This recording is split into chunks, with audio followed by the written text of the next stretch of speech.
everyone, and welcome back to my channel. I'm Dee, and I love sharing little glimpses of my life and my passion for traveling with you.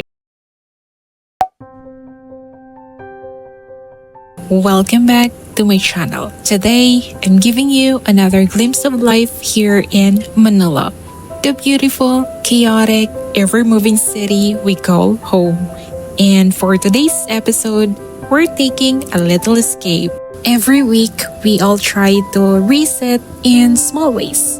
Laundry, groceries, or a quick, quiet moment in between the city chaos. Living in Manila means every day moves fast. Traffic, deadlines, errands, and everything in between. Kaya minsan, a simple change of scenery is all we need to breathe and reset. Today, we're visiting IKEA for the first time. Pwede naman tayong mag-window shopping lang and get some inspiration habang nag-iikot. Alam niyo yung feeling na daydreaming muna saglit or may konting push and motivation to keep going for our dreams and goals in life. Pero bago tayo dumiretso sa IKEA, share ko muna sa inyo a little glimpse of my life here in Manila. Honestly, I'm just striving same as all of you in this rat race. Work, home, work ulit, tapos may konting reset or mini adventure in between. Pero ganun talaga, di ba? That's life in the city. And today, we're taking this little weekly reset together.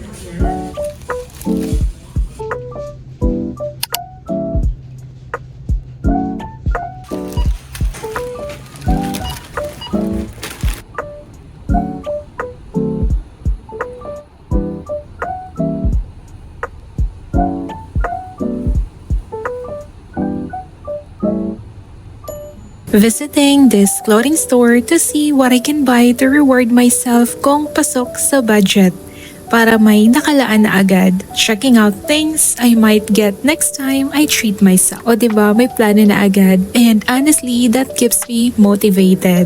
A small reward for every little win in life kasi naman nakakalimutan natin i-appreciate sarili natin. So this is my reminder to myself and to you watching to always celebrate your wins kahit gaano pa kaliit kasi progress is still progress. Siyempre, hindi mawawala ang favorite milk tea. Small reward ko sa sarili ko for not giving up. Grateful din for another week that passed with lessons learned and motivation to move forward.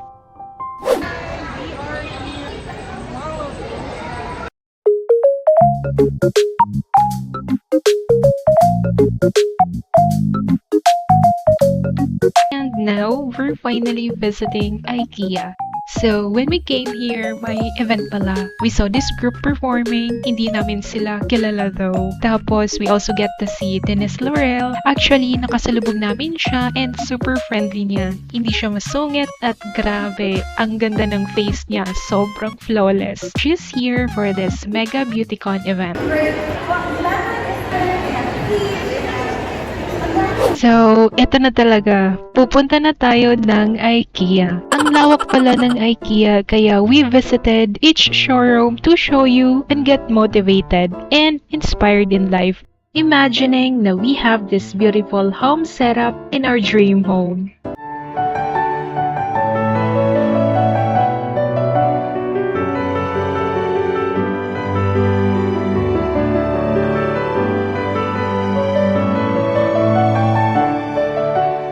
Today, I'm walking through the IKEA showroom, but instead of just looking around, I'm imagining my dream home. I'm imagining that this isn't just a display, this is my future home. Imagine this is your sofa. You've just come home after a long, exhausting day at work. Tinatanggal mo yung shoes mo, umupo ka sa couch na to, tapos finally, you let your shoulders relax. Maybe you're scrolling on your phone or watching your favorite series. Now, imagine this is your kitchen, a space where you prepare simple meals, maybe experimenting with new recipes or cooking your comfort food after a long day.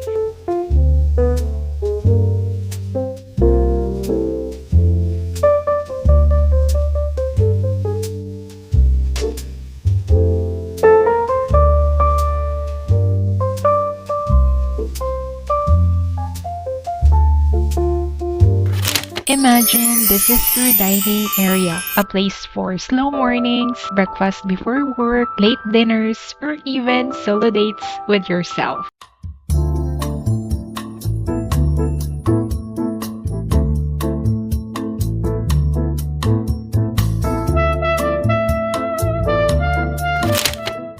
Imagine, this is your mirror. Dito ka nag-outfit check. Pero hindi lang to para sa reflection mo. A reminder kung gaano ka na kalayo. Yung growth mo, yung wins mo, at kahit yung lessons na natutunan mo along the way. Every glance reminds you of your journey and the person you are continuously becoming.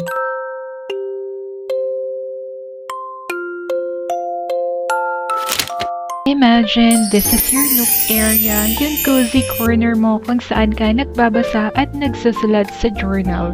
Here, you can unwind after a long day, reflect on your experiences, and plan your goals.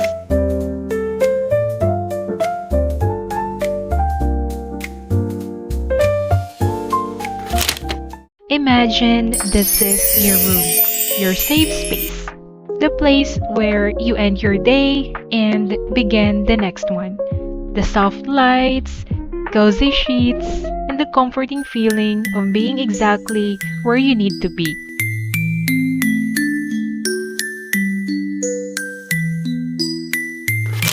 Imagine this is your closet, a space that reflects who you are now and who you're becoming.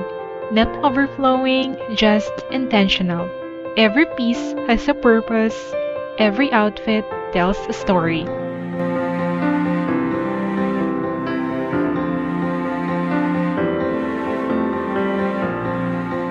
Imagine this is your laundry area. It may not be the most exciting part of the house, but it's organized. Hindi ka na nagpapalaundry kasi may sarili ka ng washing machine. Imagine, ito yung balcony setup mo. You sit here after a long, tiring day, holding a cup of tea or coffee, ramdam mo yung malamig na simoy ng hangin, tapos pinapanood mo yung langit na puno ng mga stars at bilog na buwan. Imagine this is your home office. This is the space where you take your business meetings, brainstorm ideas for your next big project, or dive into creative work without distractions.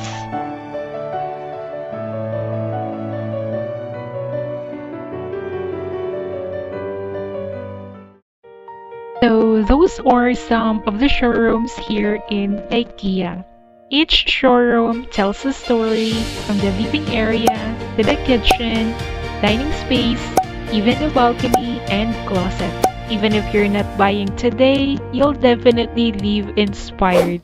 But now, back to reality. Let's eat and take a moment to recharge because rest is part of the process. After this, we continue and keep going, a little stronger and more focused.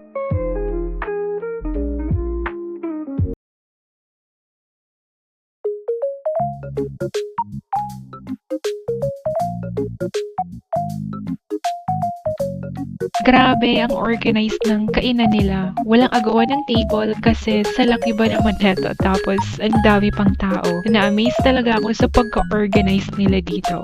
So we tried their meals here kung masarap ba. We tried this meatball but I forgot the exact name. And the blueberry cheesecake. Medyo pricey nga lang siya pero okay na rin. I highly recommend yung cheesecake nila guys. Grabe, sobrang sarap. For the food, mga around 500 pesos yung nagastos namin.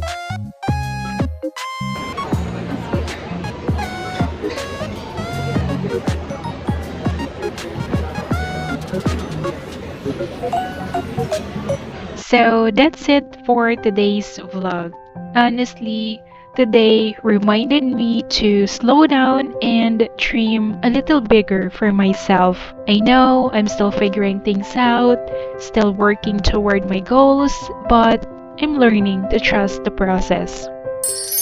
Every dream takes time and it's okay to move at your own pace as long as we keep showing up. And I know what's meant for me will come at the right time. See you on my next vlog. Bye!